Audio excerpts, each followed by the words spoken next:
Here we have two pure electric vehicles. Okay. They run big batteries, run solely on electricity from the grid with a plug. Okay. Here we have just a regular conventional hybrid, a Prius. Okay. And here we have what we call a plug-in hybrid. Gotcha. And what that means is it has a gasoline engine, but it also has a battery that's plugged in. Can we drive one of these babies? Let's go for a ride. I'm gonna get behind the wheel. I hope I don't ruin your reputation. So we're in a plug-in hybrid as opposed to a regular hybrid. Tell me again the difference in those. Well, what we sometimes refer to a regular hybrid is really a gasoline-electric hybrid, meaning all of the energy comes from the gasoline. With a plug-in hybrid, now you get some of the electricity from the grid, from a plug. The way you do that is you put a bigger battery in that will hold more of the electricity. And so that way you can use much less gasoline, and so therefore you get much better fuel consumption per mile. Okay. So like this car, for instance, as a normal Prius, it'll get maybe 45 miles per gallon.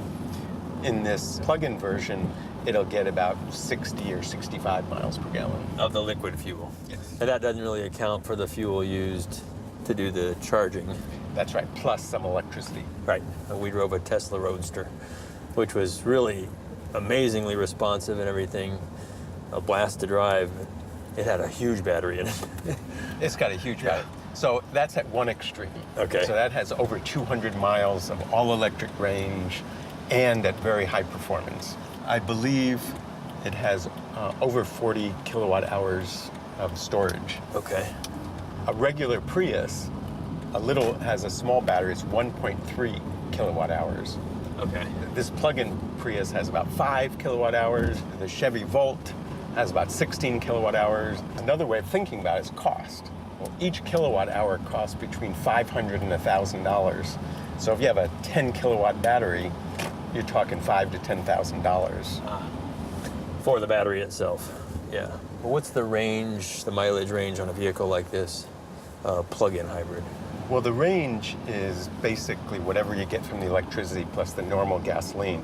So instead of going 400 miles, you might go 500, 550 Really? miles. Yeah. That's fantastic. About another 25%. That's a fantastic range. Yeah. No one really knows what the optimal package is. And in fact, I think it's going to turn out there's going to be a whole range of different types of electric and plug-in hybrids. And the question is, what does the customer want? Yeah. Do they want all electric range? Because that costs money. Sure. It's a lot more expensive. It's a bigger battery. Or are they just happy getting better fuel economy and a little bit of all electric range? Sure. And no one knows the answer to that.